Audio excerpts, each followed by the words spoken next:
বৃহস্পতিবার পবিত্র রাতে কেউ যদি এই দোয়াটি 100 বার পরে, কোনো দিন পৃথিবীর কোনো মানুষের কাছে তার হাত পাততে হবে না। পৃথিবীর সবকিছু তার পায়ের নিচে আল্লাহ হাজির করে দিবেন।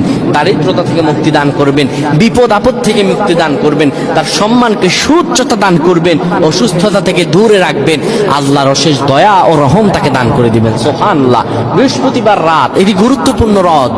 এই রাত সপ্তাহে একদিন আসে। আরবিতে রাত আগে আসে, দিন পরে আসে। সুতরাং বৃহস্পতিবারের যে দিন গিয়ে রাত, এটি বৃহস্পতিবার রাত নয়, এটি শুক্রবারের রাত, এটি জুমাবারের রাত, এটি দোয়া কবুলের রাত, আল্লাহর কাছাকাছি হওয়ার রাত। সুবহানাল্লাহ। এই বৃহস্পতিবার রাত আল্লাহ তাআলা বান্দার দোয়া কবুল করেন। কেউ যদি বৃহস্পতিবার রাতে ঈশা নামাজের পরে পবিত্র হয়ে ইয়া হাইয়ু ইয়া হাইয়ু ইয়া হাইয়ু ইয়া রফিয়ু ইয়া রফিয়ু ইয়া রফিয়ু এই দোয়াগুলো পড়তে পারে 100 বার, আল্লাহ রাব্বুল আলামিন তার মর্যাদা বৃদ্ধি করে দিবেন। তার জীবনটাকে আমার আল্লাহ সুন্দরভাবে সাজিয়ে দিবেন। বিপদ আপদ বালা মুসিবত গুলো আমার রব্বুল আলামিন দূর করে দিবে। আল্লাহুম্মা আমিন বলেন।